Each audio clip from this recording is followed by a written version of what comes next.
You are now listening to Talk Your Jits podcast.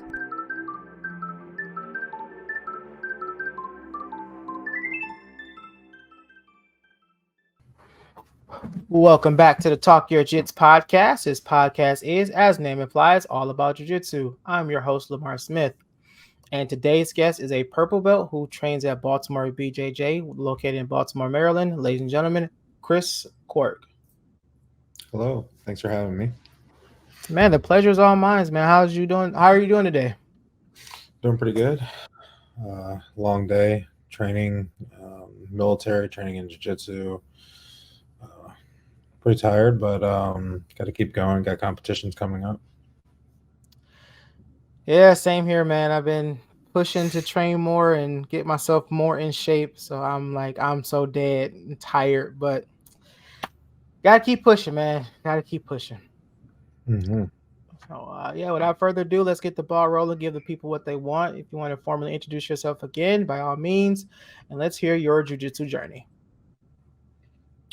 Like I said, my name's Chris, purple belt. Started jiu-jitsu the midst of COVID, so October of 2020, and Mm-hmm. just got my purple belt in August of last year.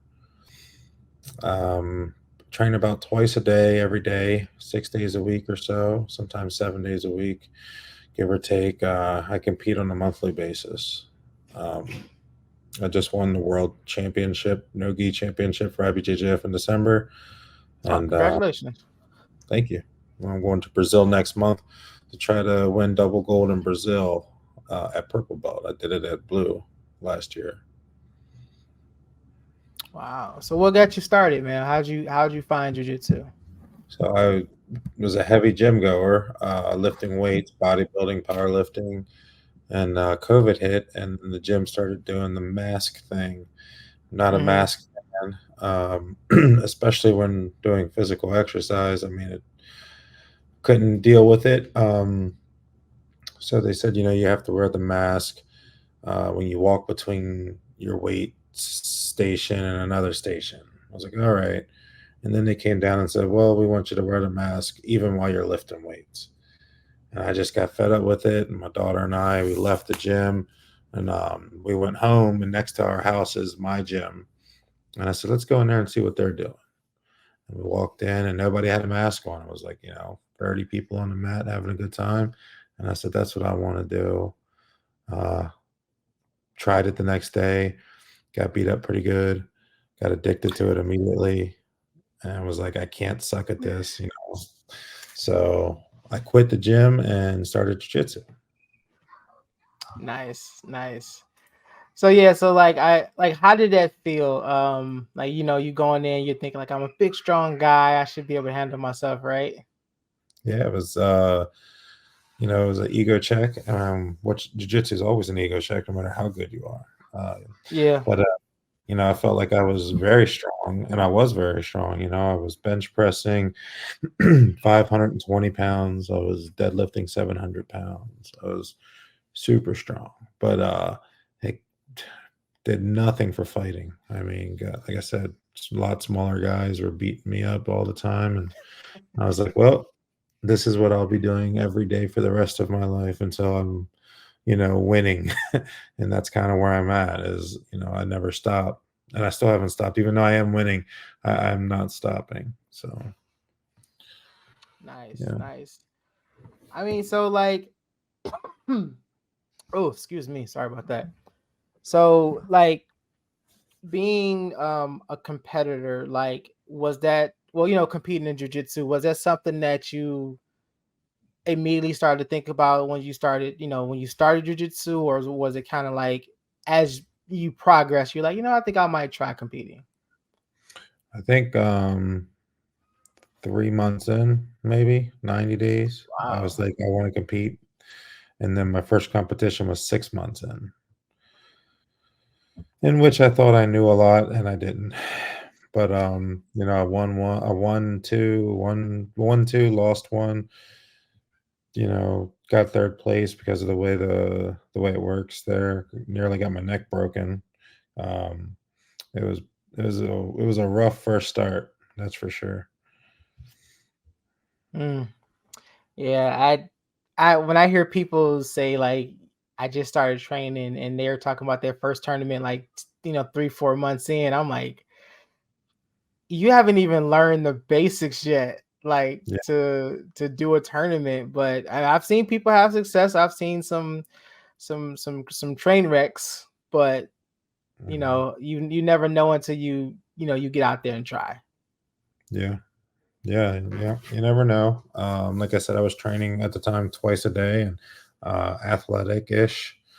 So I was like, I'm ready. And the guy I lost to was a black belt in judo. So, you know, Oh yeah, that helped.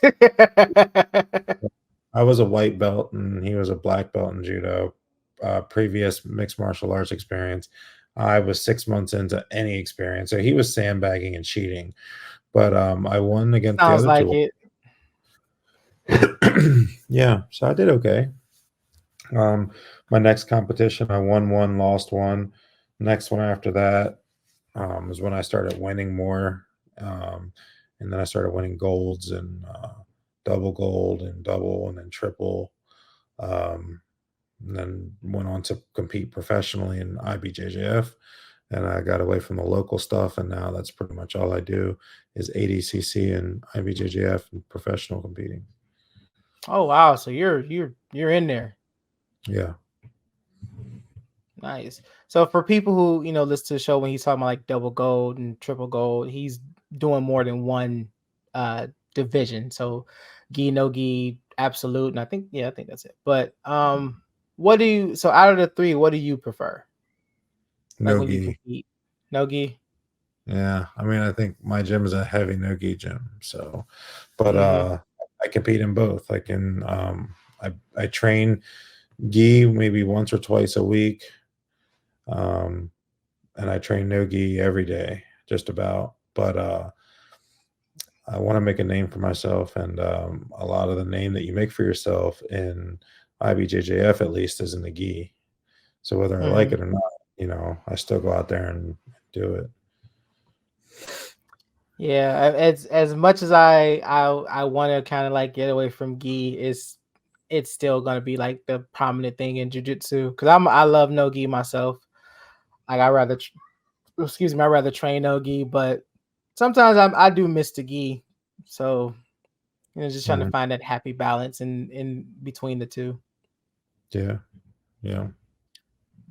So Baltimore BJJ, is that that's the school that you've been at this whole time training?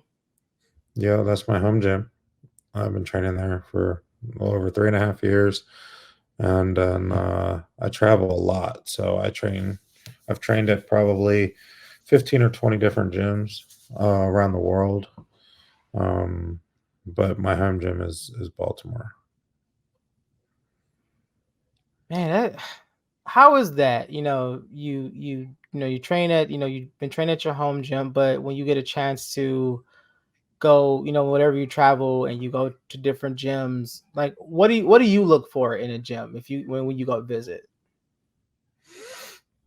Just look for the students to have good demeanor.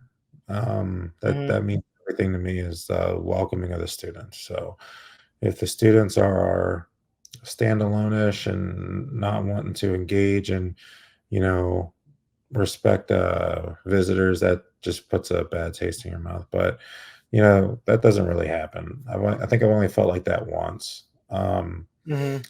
Everywhere else I go, they're always excited to see new people, and they want to train with you, see what you know. You want to see what they know.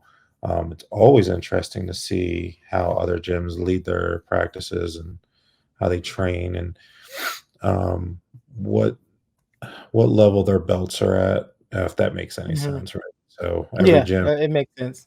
Okay, so it's always good to see what level in the IBJJF and the world level, purple belts, brown belts, blue belts. I mean, we're all. I think everyone that competes at that level are all at the highest level of their belt. So Hmm. it's interesting to go somewhere and see how is your purple belts. How good are they, or how good are your blue belts? What do you consider a blue belt?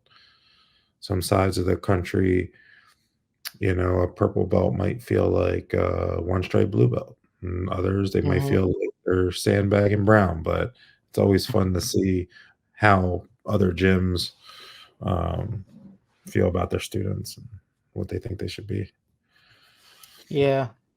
And I've been to like the smaller tournaments like grappling industries and stuff like that. And I've watched a lot of um like pans and worlds and the ADCC and tournaments like that. And it's like night and day, man. It's like, I don't know, it's like watching like varsity football Hmm. and then you go and watch the NFL. It's like it's the same game, but it just seems like it's a lot more intense when you get to like the bigger competitions. Yeah, yeah. I mean, my first one was the DC Open, the IBJJF DC Open, and that's how I got addicted to the big stuff. Was I was doing grappling industries. I was doing 13 matches, 4 divisions every month, and I was like, winning a lot. I went to IBJJF and I got my ass kicked. It's like, so it's like, well, I guess I got to train harder and continue to compete because that's how I am. Is if I lose at something or I'm not great at something, I won't stop until I figure it out. So me and my buddy would travel the whole country competing in every IBJJF we could until we started winning and started winning triple golds. And I was like, okay, I've made it. And then I started winning world championships and Europeans and Brazil. And that's when I was like, all right, I've made it to the top of blue belt. I'm ready for my purple. And now I'm trying to do the same thing, purple. But you're Nice. right. Night and day difference between a local and a professional. Yeah. So what keeps you motivated, man, to to continue to get up, grind hard, and you're driving, you making these long drives to these tournaments, and like, you win some, you lose some, but I know like in the beginning when you're trying to like find your footing, I know it couldn't have been like easy, like staying motivated to continue. Yeah, man. Again, my mentality is a little different than a lot of people, but Hmm. I tend to, uh, again, I tend to put my focus into something, and if I'm not good at it, I will be relentless until I become good at it. And that goes with just about anything I do in life. I like to perfect anything that I do, anything that I start. I got to finish it. I got to be good at it. I don't like to half-ass anything. So, starting jujitsu at 37, I'm 40. I just turned 40 on March 13th. So I Oh, happy started. birthday. Thank you. I started jujitsu at 37. And that was hard because my body did not want to cooperate with the amount of training I was doing. 20 hours a week, 22 hours a week. Um, my body was building. It took months and months for me to catch up, like for me to be able to wake up every day and go to train and not feel like a train wreck, for me to catch up to that Yeah. feeling. Um, it took a long time. So, what motivated me was once I started winning competitions, it was like, okay, the gold feels good. Everybody respects it. It's a big deal. Um, and then I started competing, like I said, the professional level, and it's on TV. So everybody around the world can watch it, and your friends are watching at home, and it's like, man, I got something to prove. I got there. Everyone's watching, and win or lose, motivates me to keep going hard and winning again. And if I lose, I get tons of social media followers and family that text me and say, it's okay, you're great. Pick me back up and you'll get it next time. And it just makes me want to go out there and do it again. Yeah. Yeah. It's nothing like, that support you get from people that understands how important jujitsu is to you. Mhm. Because I've only done a couple tournaments, and I've lost, and I get people that's like, oh man, you did such an amazing job. You did this and did that. I'm like, man, what match was y'all watching? But because they, but people, like I said, people understand, like, they understand how hard you work, your blood, sweat, and tears into something that you have a strong passion for, and you're doing something a lot of people won't do. Mm-hmm. Like, as much as it may suck to take a loss or whatever, but you have to think, like, there's some people that's sitting on their couch doing absolutely nothing, and I'm out here fighting for 3 hours, 3 hours at a tournament. Yeah, I feel it. Less On than top 1% of of the on top of population do training. jiu-jitsu. And that's crazy when you think about that. Less than 1%. Less than 1% of the world trains. So I would say even half of that competes. Shit, if that, right? Yeah, it's horrible. I mean, yeah, It's interesting the amount of people that you would pull into any kind of combative training. I think less than 1% in the world trains any combative training, defending themselves and things like that.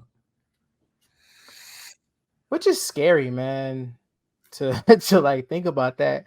But then at the same time, it's hard to get people just to get in the gym, just to go work out, let Yeah, alone do something as rigorous as what we do. yeah, And they're looking at us like, oh man, you going, 2, 3, 4 days a week, and you're training 2, 4, 5 hours a day. You don't get tired of it? Eh. no, No. Because, like, just like this past week, I've been trying to um get a little bit more active than what I'm doing. So I'm like, going to the gym in the morning. We got a kickboxing class, so I go there, and then we do jujitsu. So I'm like in the gym 5 days a week. I'm training, 4 days a week. That's if we don't go to a affiliate location and train with them. But I'll get up in the morning, body hurt. I'm just tired. I'm just like, what am I doing? Why am I doing this? But I'm in the Mhm. car driving, complaining the whole way to the gym. Yeah, But I'm going. Just like today, my wife's like, "You going to training?" I was like, "I'm going to jujitsu, but I'm not going to kickboxing." And I looked at the clock. I'm like, "Yeah, let me go ahead and get up, get my bag, and head on the class." So, there's 'cause I no think I would better have beat. feeling, You said what? there's no better feeling after you train than when you're thinking, I don't want to do it, don't want to leave the house, don't feel like it. After you train, though, man, it's like I'm so happy I came and did it. Man, every time it's like, oh, I'm so happy. That always seems like those be the best classes. Yeah, I Those get days the when you don't want to be there is like the best classes you can have. yeah, yeah. I would say a lot of times I'm on my jujitsu roller coaster, where it's like you're doing really good, you're doing really bad, you're doing really good. The days I don't feel like training, but I force myself in, I wind up doing really good. I wind up getting 5, 6 rounds, where I'm running really tough sequences on guys, tough guys, and I'm submitting and doing everything I want to do. And it's like, man, I didn't even want to come, but I did great. And as many times as we experience that, we still don't believe. It's still unbelievable that it happens almost every single time. Yeah, Almost every single time, the worst feeling days be the best day, like be the best classes. I agree. But yeah, just can't do much without it, man. It's became a very big staple in my life, and I'm happy that I found jujitsu, and I don't see myself stopping no time soon. As long as I can help it, I don't feel like I can stop. Hmm. Yeah, me neither. I'm not stopping until I'm a world champion black belt. Hey, that sounds like the move, man. It sounds like you're on the right path to do so, man. For sure. You get to the point where you're going to worlds and ADCC opens and stuff like that. Because it's not just like anybody can just sign up. You got and do this stuff. Exactly. Yep. Like you have to really be putting, you have to be really, really putting in that time and work to get that type of invitation to be able to go to these tournaments. Yeah, I agree. Nice, nice, nice. So so far um what's been your most difficult challenges as far as jiu-jitsu currently? I'm in the military, so challenges like this where I have to go to school for a month. I'm in Georgia. But I'm still training every night. But I compete, and I'm usually training twice a day. So to come down here and be forced for 6 weeks to train, once a night and not at the level that I'm used to, um, I don't feel like I'm keeping the shape that I want, and then I have to go compete in April. So a lot of times, the military will be a difficult challenge or injury. Um, Luckily, most of my injuries are broken toes and sore knees and things that I can work through. But I've had broken heels before, and um, things that put me out for a few days. But I think the most difficult is not being home to train as much as I need to be for competing. Yeah. And it gets that, man. It's like no matter what you're doing, if you're sitting at work in class, or you're just doing something that just requires the utmost importance, you're like, man, I could be in jiu-jitsu right now. I don't want to be here. Like I want to be in this book. I want to be on the mats. Yep, 100%. It gets bad. It gets bad where it's just all you think about is when the next time I'll be on the mats, especially when you have to change your schedule so drastically from training 3-4 days or 3-4 times a week to Yeah. one. Oh no. Yeah, like my average Tuesday is I train 10 to 11:15. Next one is about 11:30 to 12:30, 1, and then the next one is from 7 to 8 p.m. Um, that's my daily Tuesday. So to wake up here and eat all day and go to class and sit for 7, 8 hours and only get to train once, it's not the same. It hurts. I can hear it. It hurts. I feel bad for you, man. Just like, ugh. Just it Uh, sounds so dreadful. Sounds so dreadful. I get to go home Friday, so this is it. Good. Back to training. Good, good, good. So, what you where you compete in April?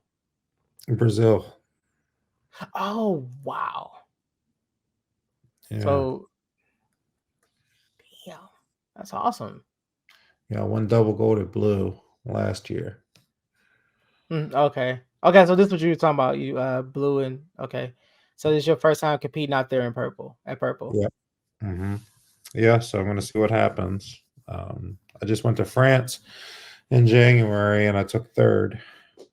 So, which is expected as a brand new purple belt. I won no gi worlds, so it shows my no gi game is tight, but my gi game, I'm working on it.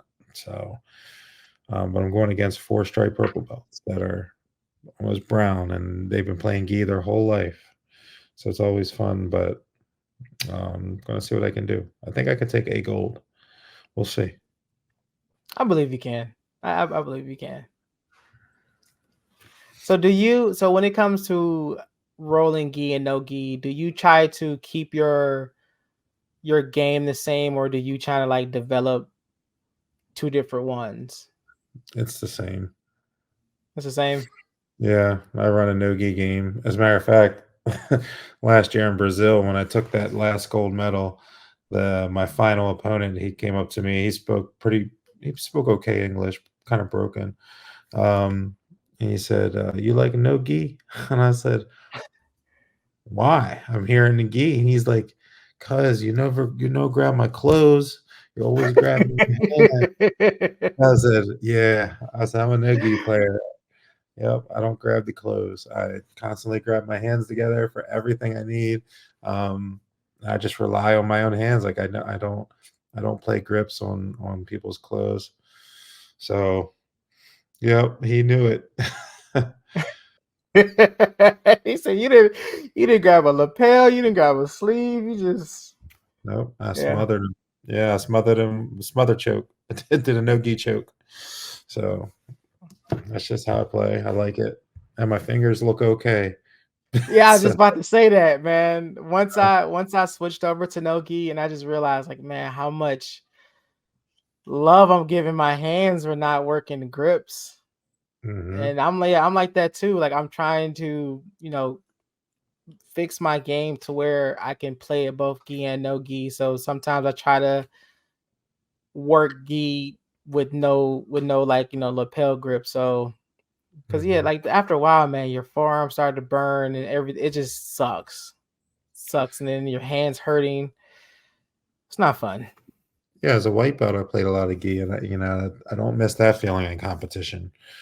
No. Have people massage my hands because they'd be like my forearms because they'd be like this after each match. Um, Hmm. so playing no-gi grips, no, I don't have to worry about it. Yeah, I remember. I think I was a couple stripes in my white belt, and we had a day. It was just a random class where we just rolled the whole entire class. So being a white belt, everything is upper body. So I'm working grips and holding on tight to everything because I don't know much.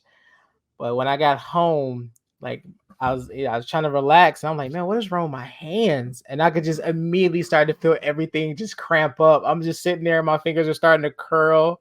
And I'm like, I'm like, no, what is this? But I don't. Exactly. Oh man, I don't miss that. I try not to. I try not to relive those because, oh man, it's so uncomfortable, so Yeah, uncomfortable. I agree. But yeah, man. Oh man. Oh, so yeah. I'm a little. Excuse me. I'm a little beat today, man, from training. So Yeah, I'm just I trying to hold on. beat too. As soon as we get off of here, I'm in the hotel. I'm going right there. straight to bed, man. Because I I was looking at the day. I was like, I don't want to cancel, but it's late. I'm like, I should be fine. But I'm driving home, and that adrenaline started to dump. I'm like, oh, this is getting bad. This is gonna be bad. But say, no, we're gonna stick it out. We're gonna have a good time. We're gonna talk a lot about jujitsu, and just work. Yeah, I'm here for you.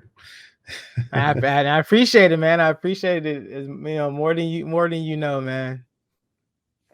So being in the military, do you do any like the combative training and stuff like that, or what? So I'm combative. I'm combatives level 1 certified. Mm-hmm. Uh, from 2009, they sent me to the school. That way I could help instruct and teach other units to do it. In my unit, I teach combatives PT that I developed on my own. So basically, it's physical training that we do every morning at 7 a.m. I'm in the National Guard now, right? So it's only 1 week in a month, but we go in and I run jujitsu drills that are combatives based, safe, but still smoke the person. So for an hour, they're getting a great workout. Um, and it has a lot to do with wrestling. I think a wrestling part, taking the back, things like that, standing where, they're not really on their knees. Or we'll do passing drills where guys standing versus seated, and all you got to do is get past their knees. Um, Things like that are really safe, but a lot of work especially for people who don't train. That sounds fun. That Yeah. sounds like a good time, man. Good time. So when you do travel and like do you scope out what schools you're gonna try to hit when you go to these different cities and states, or do Yeah. you So just kind of like no, go no, ahead. as soon as I find out where I'm going, I Google. I usually go to the place with the most reviews, and the highest rating. That way I know a lot of people have been there. Um, down here, man, it's crazy. There's like 10 gyms in the area, but the one gym that I thought that I probably wouldn't like at all, my buddy, one of the guys that's in my class, he trains jujitsu, and he went there one day where I went somewhere else, and he told me it was great. You should try it out. I was like, all right, whatever, I'll come, but I'm probably not going to like it. It's my favorite gym. So I've been going to this one gym around the corner from my hotel for, every night now for about 3 weeks. Yeah. So it's good. But yeah, I generally Google. So, without saying no names, what's been one of the worst? I'm not necessarily like worst, but what's been like kind of like your least favorite gym you've been to?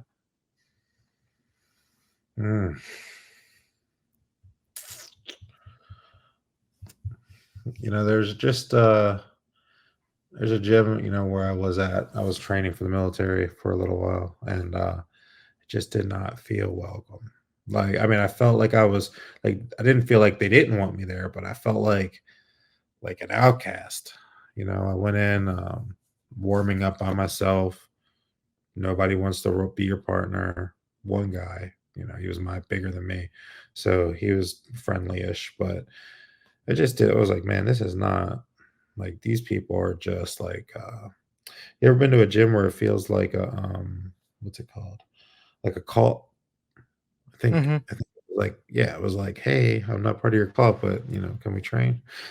Yeah, that's how it felt like there. Yeah, that was my experience there, but never felt like that anywhere else.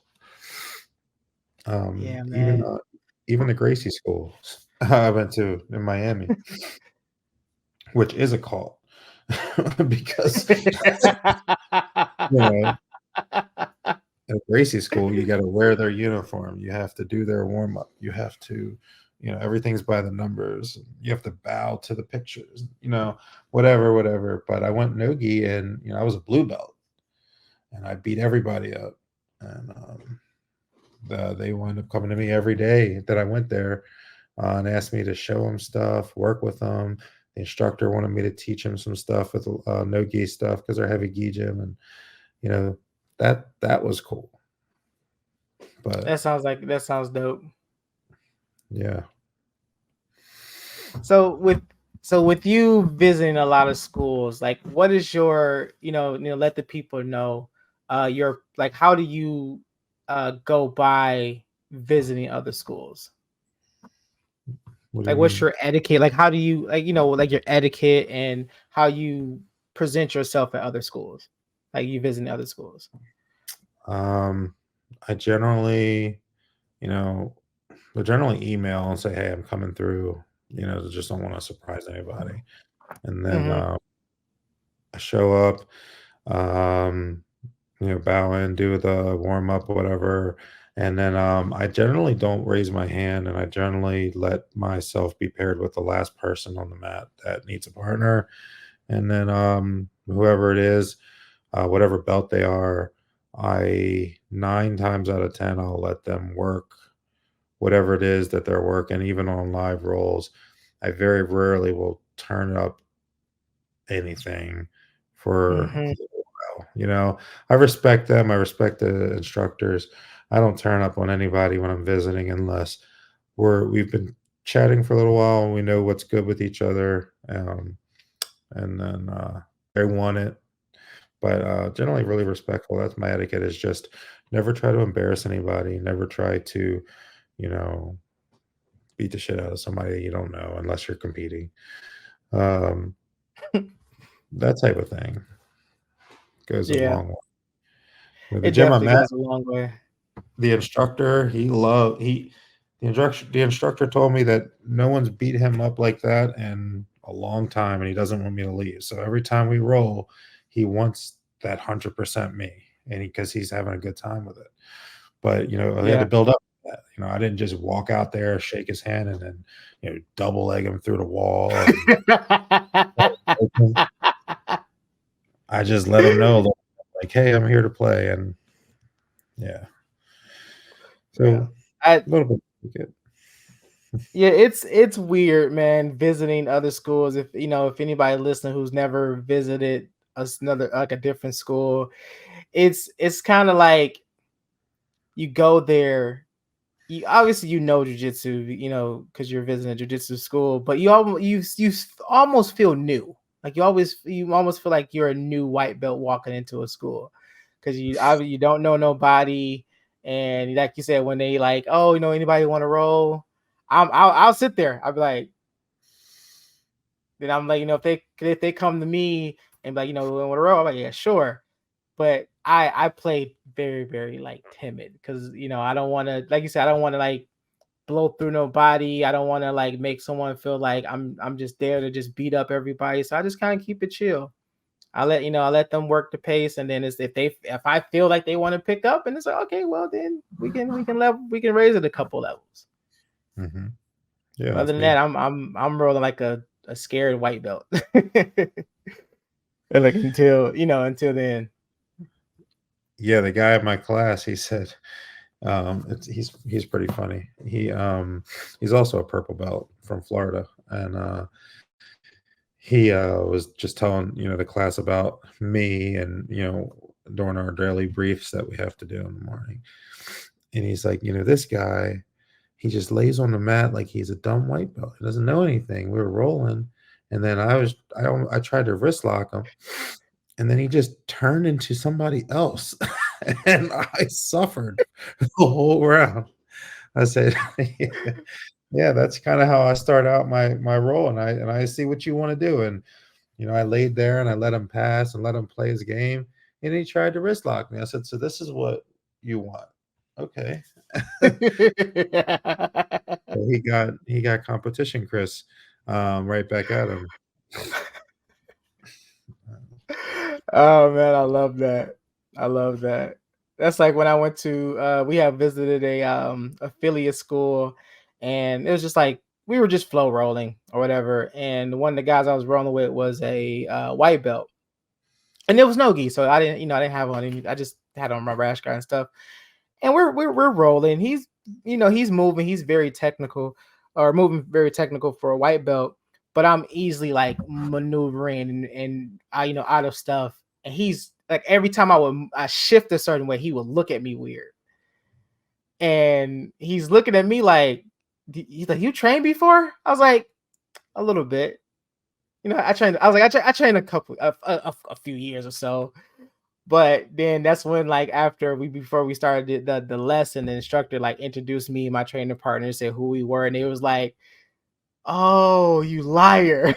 like you've been doing this for a while. I'm like, "Yeah, I know. I didn't want to just come in and just beat up nobody, so I just like to play at everybody else's pace." But it was a good time, really, really good time. Yeah, yeah. I feel like, yeah, I do that every gym I travel to. Play at the other person's pace, just respectful.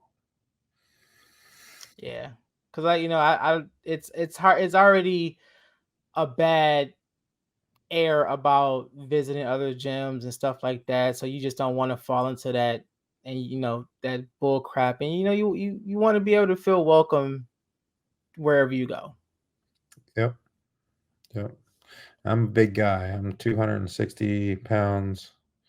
So generally, people are nervous to roll with big guys anyway. So the last thing you want to do is crush them, body lock pass them, break their spine, and make their nightmares come true. So I will also generally play bottom if I'm in the new gym with some smaller guys, and let them work, and then I work, and everyone's happy. Sounds good. I like that. Yeah, everyone's happy and no one goes home scared. Yeah. All right, Chris, man. So we ask everybody that comes on the show. I know you roll with a lot of people, so I don't know if you even have a list, but past or present, man, top 3 people you would love to get a chance to roll with. Top 3 people. Well, Hodger Gracie, who I get to roll with in a couple months from now. Nice. He's one. Man, I've only been doing this for 3.5 years, so I tend not to watch. I would say Hodger Gracie, Gordon Ryan at like 20%. Like he can give 20, I can give 100. No way, it's a fun roll.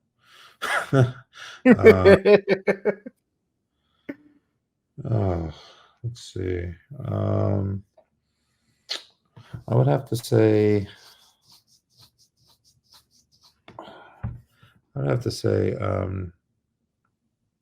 J-Rod. Yeah. So those three, I mean, one's the gi guy, right? Because I do want to roll with a master gi tactician, and the other two no gi guys who I think are equally as good as each other. I know that Gordon's the best in the world, but I think Nicky Rod J-Rod broke his foot. Am I getting their names right? J-Rod? Yeah, J-Rod. Big one, not the young bro. Yeah. Yeah, he broke his foot and nearly won that one match. So I think they both would be a great round for me. I mean, I would get my ass handed to me like I'm a white belt. On a silver platter, but yeah, the prestige of rolling with them would definitely be great. Two of the best no-gi grapplers in the world. Yeah. That's how I feel. Like, yeah, I know, if I ever get a chance to roll with, big names like that, I know it wouldn't be very competitive for them, but I would enjoy the role nonetheless. Mm-hmm. Oh. All right, Chris, man, I don't want to hold you up too much longer, man. If you got any questions for me, fire away. If not, let the people know what you got going on. The floor is all yours. No. Anybody wants to follow me, you can follow me at my last name, QUIRK_jujitsu on Instagram. I'll be competing, like I said. I'll be on Flow Grappling next month in Brazil. I'll be on Flow Grappling for Worlds, ADCC coming up. I'll be at the ADCC in Las Vegas this year. So follow me. And thanks for having me. Not a problem, Chris, man. I'll definitely follow you, man, because I would love to see you roll out there, man. Thank you. Appreciate it. And good luck, man. What gym are you at? Where are you located? I'm in Detroit, Michigan. Oh, okay. Yeah, we opened up our own spot called a Gogi Jiu-Jitsu. Yeah. So we're a newer school, yeah. Well, I'll tell you, I'll be going to Michigan for some licensing stuff for my business. So I'll let you know whenever I get up there. Yeah, man, please let me know. I would love, come out if you want to teach, man. I would love to learn and see what you know. All right. Thank you. All right, man. Well, that's the end of today's episode. I would love to thank Chris one more time for coming and blessing us with his jiu-jitsu knowledge. Hope you guys enjoyed. Please go and follow our Facebook, Instagram, and YouTube pages to stay up to date on all future episodes. This has been Talk Your Jits podcast. Keep rolling, keep grinding, and remember, long live jiu-jitsu. Have a great day. All right, brother.